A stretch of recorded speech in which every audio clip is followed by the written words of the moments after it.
नमस्कार, बहुत स्वागत है आपका। आप देख रहे हैं आपकी आवाज और आपके साथ मैं हूं आसिफ शेख। आपकी आवाज में आज बात कोरोना और सियासत की, ऑक्सीजन की। कोरोना की दूसरी लहर देश पर बहुत भारी पड़ी। वायरस ने हजारों लोगों की जान ले ली। इस दौरान महामारी के सामने हमारी तैयारियां भी बौनी साबित होती नजर आईं। खासतौर पर ऑक्सीजन को लेकर जमकर हो हल्ला हुआ। ऑक्सीजन के लिए भटकते परिजनों की तस्वीरें भी सामने आईं, तो दूसरी तरफ सरकारों के दावे कि ऑक्सीजन की कमी नहीं होने दी जाएगी। अब जब दूसरी लहर जा चुकी है तो अब सियासत ऑक्सीजन ना मिल पाने से होने वाली मौतों की संख्या पर गर्मा गई है। केंद्र सरकार और एमपी सरकार का कहना है कि ऑक्सीजन ना मिल पाने की वजह से किसी की जान नहीं गई। विपक्ष सरकार के इस बयान के बाद से मुखर हो गया है। कई सवाल हैं जिनके जवाब जानने की कोशिश करेंगे। एक खास पैनल भी हमारे साथ जुड़ेगा, लेकिन आइए सबसे पहले एक रिपोर्ट देखते हैं।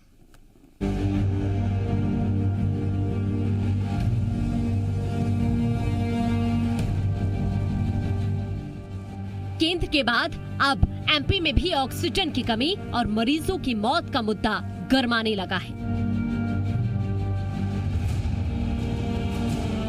दिल्ली से लेकर भोपाल तक विपक्ष बीजेपी सरकार को निशाने पर ले रहा है। संसद में केंद्रीय स्वास्थ्य मंत्री मनसुख मंडाविया ने कहा कि पूरे देश में एक भी मरीज की मौत ऑक्सीजन की कमी की वजह से नहीं हुई। तो एमपी के स्वास्थ्य मंत्री डॉक्टर प्रभुराम चौधरी ने भी कह दिया कि एमपी में भी ऑक्सीजन की कमी की वजह से एक भी मरीज की जान नहीं गई है। हालांकि मंत्री जी ने ये जरूर माना कि कोरोना की दूसरी लहर में ऑक्सीजन की कमी हुई थी, लेकिन उसे पूरा कर लिया गया था।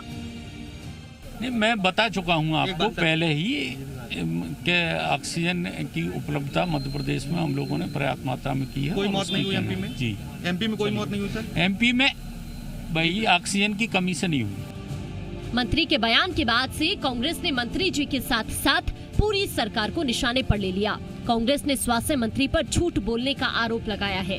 कांग्रेस का कहना है कि ऑक्सीजन की कमी से अकेले एमपी में ही सैकड़ों लोगों की मौत हुई, लेकिन बीजेपी सरकार जनता को गुमराह करने की कोशिश कर रही है।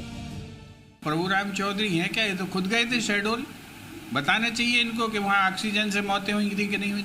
28 बच्चे मरे हैं। ये कैसी बातें कर रहे हैं इस प्रदेश में? और उल्लू ये बना रहे हैं पहली लहर और दूसरी लहर। कोरोना के पूरे कार्यकाल की मौतें बताइए, बताना चाहिए। ये देश की जनता के साथ साझा करिए। प्रदेश के 8 करोड़ लोग प्रताड़ित हैं इस सरकार के जो है कुशासन से। अब सवाल ये उठता है कि क्या एमपी में वाकई एक भी शख्स की जान ऑक्सीजन न मिलने की वजह से नहीं गई? सवाल ये कि उन तस्वीरों का क्या जिनमें तीमारदार अस्पतालों में अपने मरीजों के लिए ऑक्सीजन का जुगाड़ करने के लिए परेशान नजर आ रहे थे। भोपाल से आकाश द्विवेदी के साथ ब्यूरो रिपोर्ट, जी मीडिया। देखिए, सवाल तो बहुत बड़ा है कि क्या वाकई ऑक्सीजन ना मिलने की वजह से पूरे देश में, खासतौर पर मध्य प्रदेश में किसी की जान नहीं गई।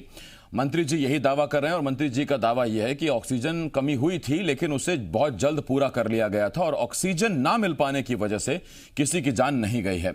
हमारे साथ मध्य प्रदेश सरकार में मंत्री रहे पूर्व विधायक दीपक जोशी जी हमारे साथ जुड़ रहे हैं। दीपक जोशी जी, मैं बहुत स्वागत करता हूं आपका। और इसके साथ साथ एक तरफ हमारे साथ पूर्व मंत्री दीपक जोशी हैं, तो दूसरी तरफ सिटिंग मंत्री को हराने वाले दिमनी से कांग्रेस के विधायक रविंद्र तोमर हमारे साथ जुड़ गए हैं। रविंद्र जी, आपका भी बहुत बहुत स्वागत है चर्चा में। दो खास मेहमान जुड़े हुए हमारे साथ। दीपक जी, पहला सवाल तो आपसे ही है सर। सर, क्या ये फाइनल है कि सरकार भी मानती है, आप भी मानते हैं कि किसी तरह की जांच की आवश्यकता नहीं है, या जांच होनी चाहिए और मालूम होना चाहिए कि ऑक्सीजन ना मिलने की वजह से किसी की जान गई है या नहीं? नहीं, देखिए, बात ये आई है कि ऑक्सीजन के कारण किसी की मौत नहीं हुई, जैसा कि माननीय केंद्र के स्वास्थ्य मंत्री जी ने बयान दिया। और मैं भी मंत्री रहा हूँ, विधायक रहा हूँ। अक्सर जो जवाब आता है वो जवाब को मंत्री जी प्रस्तुत करते थे, तो 2 दिन पहले विभाग में आए थे।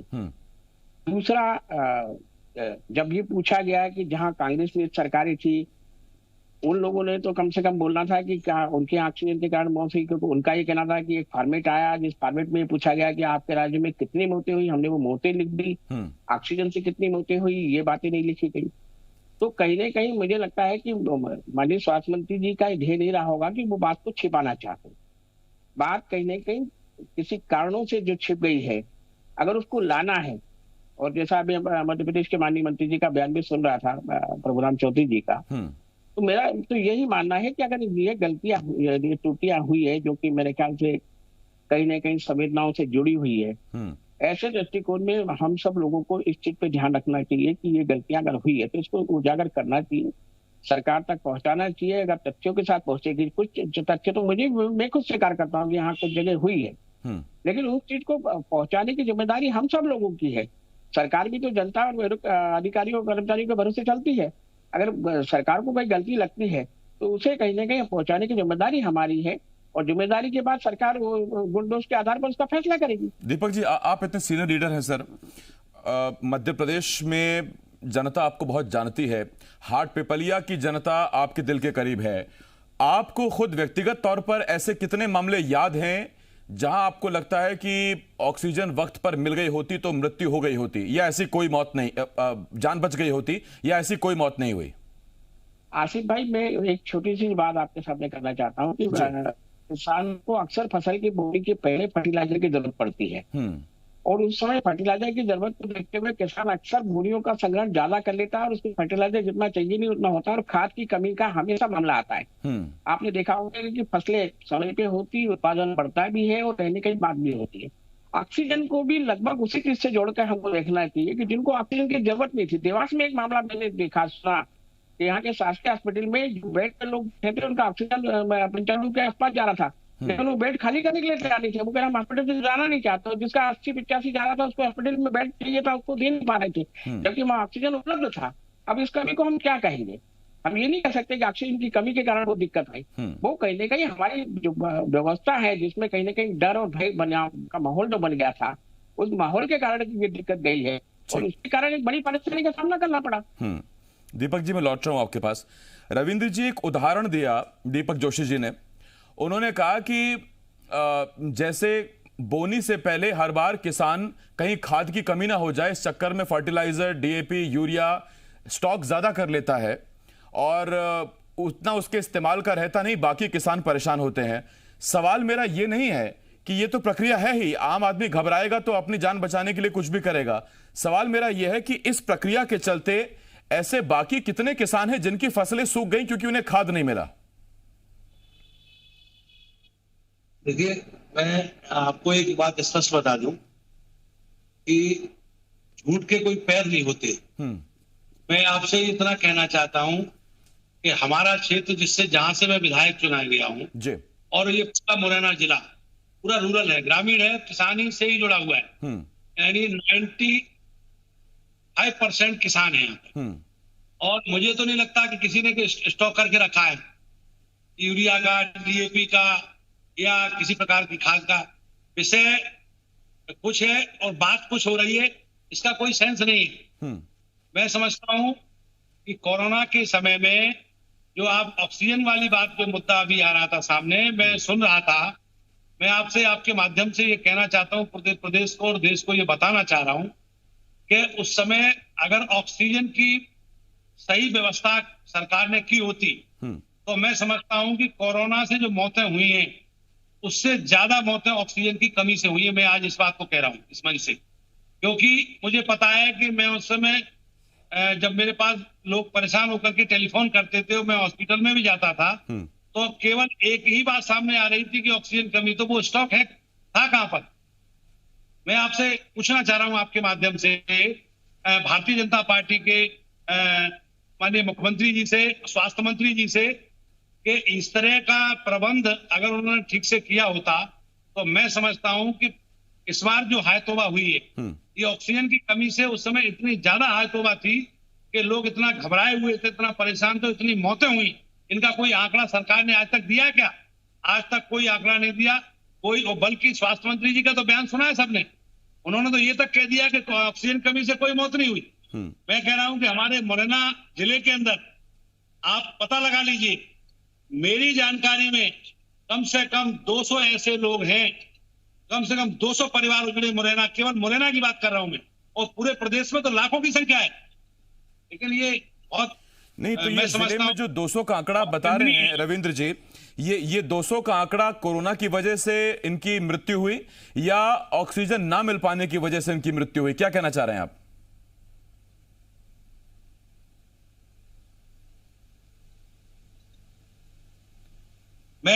मेरा तो मैं बोल रहा हूं ना आपको, ऑक्सीजन की उस समय, जब मैं बता रहा हूं कि वो जब कोरोना का जो सेकंड दौर था, उस समय जितनी पहले चांस में जितनी हाइटोबानी थी उससे कई गुनी ज्यादा लोग मुझे टेलीफोन करते थे और कहते थे कि विधायक जी केवल ऑक्सीजन की व्यवस्था हो जाए तो हमारे पिताजी की, हमारे भाई की, बहन की, माँ की जान बच जाएगी। और ऑक्सीजन की कोई व्यवस्था नहीं थी, लोग हाथ खड़े कर रहे। सरकार ने तो इसमें इतना लापरवाही बरती है। उस समय सरकार हमारी, चाहे केंद्र की मोदी सरकार हो, प्रदेश की शिवराज सिंह जी की सरकार हो, चाहे वो हमारे स्वास्थ्य मंत्री हो और अदर मंत्री, सारे के सारे लोग वहां बंगाल के चुनाव में जो है जुटे हुए थे। उन्हें जनता की कोई चिंता नहीं थी। और ऑक्सीजन की व्यवस्था के बारे में किसको छुपा हुआ है? मैं समझता हूं कि जिन पर जो परिवार मिट गए, खत्म हो गए, उनसे अगर ये पूछा जाए, उनके दिल से हाथ रख के पूछा जाए कि इस तरह का ये मिथ्या जो बयान दिया जा रहा है कि ऑक्सीजन की कमी से कोई मौत नहीं हुई, मैं कह रहा हूं कि ऑक्सीजन की कमी इतनी ज्यादा इस बार लोगों को जो है मौत के गाल में ले गई है, जिसका कोई और छोर यही एक अलग चीज है। आप कह रहे हैं कि उन परिवारों से पूछा जाए जिन्होंने ऑक्सीजन की कमी की वजह से अपनों को खो दिया, लेकिन सरकार यह कह रही है कि ऐसा कोई परिवार नहीं जिसने ऑक्सीजन की कमी से किसी अपने को खोया। हालांकि कोरोना या बाकी गंभीर बीमारियां जो उन्हें पहले से थी उनकी वजह से जाने गई हैं और वो सरकारी आंकड़े भी आज तक हमारे पास रिकॉर्ड में हैं। मैं दीपक जी एक बार फिर आ रहा हूं आपके पास।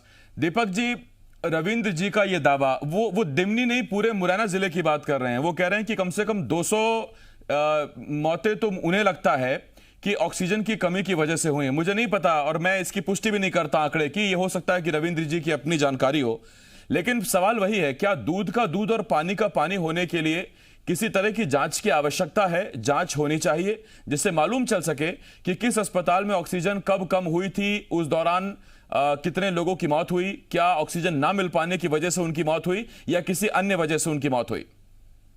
नहीं, पहला तो मैंने इनका, रविंद्र जी का कहना था कि मैंने जो जवाब दिया उसमें तथ्यों को कहीं न कहीं तोड़ मोड़ से बताया गया जी। मैंने किसानों का उदाहरण दिया, मैं ये मानवीय स्वभाव का उदाहरण दिया मैंने तो। ये मानवीय स्वभाव होता है कि कहीं न कहीं संग्रहण की स्थिति बनती है जब कहीं न कहीं उस पर आती। किसान अपनी फसल के लिए करता है क्योंकि फसल उसकी जिंदगी के सवाल से जुड़ी रहती है, लेकिन यह तो जिंदगी और मौत का सवाल था। ऐसे दृष्टिकोण में मुझे बहुत से परिवार वाले बताते हैं कि हमने तो सिलेंडर एडवांस में लेके रख लिया था हमारे घर पे, हमारे पास सिलेंडर मौजूद था। ऐसी बातें अक्सर आती थी कि सिलेंडर थे, गैस की उपलब्धता थी, लेकिन कहीं न कहीं वो समय पे जहाँ पहुंचना चाहिए था वहां नहीं पहुंचे जिनके पास उपलब्ध थे। अगर वो उपलब्धता को सही ढंग से आकलन करके करती तो मेरे ख्याल से इतनी भयावह स्थिति नहीं बनती। लेकिन मैं आपके इस बात का समर्थन करता हूं कि जो बात आपने कही है कि इस चीज का तथ्यों का जांच होना चाहिए, तो ये बिल्कुल सही बात है। मैं मानता हूं कि कहीं न कहीं इसका गुण दोष के आधार पर फैसला भी होना चाहिए, क्योंकि आज ये महामारी रुकी नहीं है, पूरे विश्व कहीं न कहीं इससे लेकर चिंतित है। ऐसे दृष्टिकोण में भारत सरकार भी अपने स्तर पर पूरी तैयारी कर रही है, मध्य प्रदेश की सरकार भी तैयारी कर रही है। तीसरी लहर बच्चों को लेकर आएगी तो हर जिलों में बच्चों के लिए अलग से व्यवस्था करने की सरकार ने प्रयास किए हैं। आज के दृष्टिकोण में माननीय प्रधानमंत्री जी ने सबसे पहले कहा कि हर जिले में एक ऑक्सीजन प्लांट होगा। जो व्यवस्था बन सकती थी सरकार ने अपने स्तर पर बनाने का प्रयास किया, लेकिन जो बयान जिस परिप्रेक्ष्य में आया, मैंने कहा परिप्रेक्ष्य वही रहा है कि जिसमें फॉर्मेट के आधार पर जानकारी मांगी गई, जानकारी में ये अलग से कालन नहीं था, इसलिए माननीय मंत्री जी ने वो बात कह दी। लेकिन फिर भी अगर दीपक जी, मुझे लगता है कि जो बीती है उससे ज्यादा भविष्य की तैयारियों को लेकर हमारा प्राथमिकता है, फोकस ज्यादा रहना चाहिए। और उसी लिहाज से मैं आपसे सवाल पूछता हूं सर, जांच कराने का मतलब केवल ये नहीं है, या जांच केवल इस बिंदु पर नहीं होनी चाहिए कि ऑक्सीजन ना मिल पाने की वजह से कितने लोगों की मौत हुई, बल्कि जांच का बिंदु क्या ये नहीं होना चाहिए कि वो कौन सा व्यक्ति है जो जिम्मेदार था उस वक्त, वो अधिकारी, वो अस्पताल का कर्मचारी, वो ऑक्सीजन लाइन का टेक्नीशियन, वो कोई भी, वो कौन सा व्यक्ति है जिसकी वजह से ऑक्सीजन होते हुए भी जरूरतमंदों तक नहीं पहुंच पा रही थी। क्योंकि भविष्य में अगर आप हर जिले में ऑक्सीजन प्लांट खड़ा भी कर देंगे तो जिम्मेदार ये वही तैनात रहेगा जो दूसरी लहर में भी था। तो उसको ठीक करना, उस लूप होल को बंद करना, वो ज्यादा आवश्यक है। नहीं, मेरे कारण महामारी में एक जो माहौल बन गया था, उस माहौल पे मैंने जैसे देवास का उदाहरण दिया कि बेड छोड़ना नहीं चाहता था, जबकि उसका ऑक्सीजन सेचुरेशन अच्छा था, और जिसका कम था उसको बेड पे आने नहीं देना चाहता था। एक स्थिति ये बनी, इसके कारण कहीं ना कहीं स्थिति बनी है। तो मेरा ही मानना है कि जो कल को देखते हुए हमको कुछ इस प्रकार की तैयारी करना पड़ेगी कि जो जिसकी जवाबदेही थी, उस जवाबदेही को फिक्स करते हुए भविष्य में इस प्रकार की गलतियां ना हो, इसको कैसे दूर किया जा सकता है, इस पर विचार करके खास करके हमारे स्वास्थ्य विभाग के अधिकारी कर्मचारियों के साथ मिलकर, डॉक्टरों के साथ मिलकर, क्योंकि वही इसका सही निराकरण दे पाएंगे। इसलिए ये चीज हमको करना भी चाहिए और उस पर विचार भी करना चाहिए। मेरे को तो लगता है कि जो जनप्रतिनिधि बैठे हैं, रविंद्र सिंह जी भी आज जनप्रतिनिधि के तौर पे हैं, वो अपने क्षेत्र की जनता के फीडबैक ले और कैसे हम इस आगामी महामारी को, जिसको कि पूरा विश्व कहीं ना कहीं आगाह कर रहा है, अगर आती है, मैं तो नहीं चाहूंगा ईश्वर करे कि वो आए, लेकिन आती है तो कैसे उससे निपट के हम सब सामाजिक रूप से, हमारे भारत का सामाजिक ताना बना आज भी बहुत मजबूत है, तो कैसे हम इस चीज को निपट पाए, इसको निपटने के लिए हमको विचार करना चाहिए, ना कि हम अब उस पुरानी बात को लेके बैठे कि जो हो चुका है। हाँ, वो दोषारोपण से कुछ नहीं होने वाला, एक सामूहिक प्रयास ही वायरस को हरा सकता है। रविंद्र जी, आपसे एक आखिरी सवाल पूछ रहा हूं, और आपसे मेरा सवाल यही, जो दीपक जी ने भी कहा कि आप अपने स्तर पर भी ये जांच सकते हैं, पता करवा सकते हैं, और भविष्य की तैयारियों को लेकर भी आप जनता के प्रति जवाबदेह हैं, और हर वो प्रतिनिधि जवाबदेह है जो चुनाव जीता है। भविष्य की तैयारियों को लेकर के तो मेरी चिंता तो इस बात पर भी थी। मैं भी कह रहा हूं आपसे कि पुरानी बातें, लेकिन बात यह है कि जो परिवार उजड़ गए, जिनके परिवार उजड़ गए, जिनके परिवार में कोई रोने धोने वाला भी नहीं बचा, मैं ये जानना चाहता हूं क्या उनके बारे में कोई अपन अगर बात कर रहे हैं तो क्या वो मिथ्या और गलत है? नहीं, बिल्कुल मैं समझ रहा हूं ये आम आदमी को पता नहीं होता। WHO की रिपोर्ट में क्या ये नहीं था कि दोबारा, भाई आम आदमी को ये पता नहीं था कि कोरोना की महामारी दूसरा दौर आएगा, अब तीसरा दौर आएगा, ये आम आदमी को पता नहीं है। लेकिन विश्व हेल्थ सेंटर के माध्यम से सरकार को तो पता था कि दोबारा दौर आने वाला है, और जब उनको पता था तो ये छोटी मोटी लापरवाही नहीं है, ये बहुत बड़ी लापरवाही है। सरकार को केवल चुनाव की चिंता, चाहे वो मोदी जी की सरकार हो, चाहे शिवराज सिंह जी की सरकार हो, उस समय केवल ये सरकारें चुनाव में व्यस्त थी, बंगाल के चुनाव में, उत्तर प्रदेश के पंचायत के चुनाव में। और मैं समझता हूं इन चुनावों, अब कौन चुनाव में व्यस्त था, उससे ये निकालना कि उसकी वजह से ऑक्सीजन की कमी हुई कि नहीं हुई, और अगर हुई है तो क्या उसकी वजह से कुछ मौतें हुई हैं जो सरकार नहीं बता रही है, या सरकार का ये कहना कि ऑक्सीजन की कमी हुई थी लेकिन हमने वक्त पर पूरी कर ली और इस वजह से एक भी जान नहीं गई। कम से कम सरकारी वर्जन यही है, सरकार अभी यही कह रही है, वो चाहे केंद्र की सरकार हो या राज्य सरकार की हो। हालांकि विपक्ष की आपत्ति अपनी जगह है। बहुत धन्यवाद आपका रविंद्र जी हमारे साथ जुड़ने के लिए, दीपक जी हमारे साथ जुड़ने के लिए बहुत धन्यवाद आपका।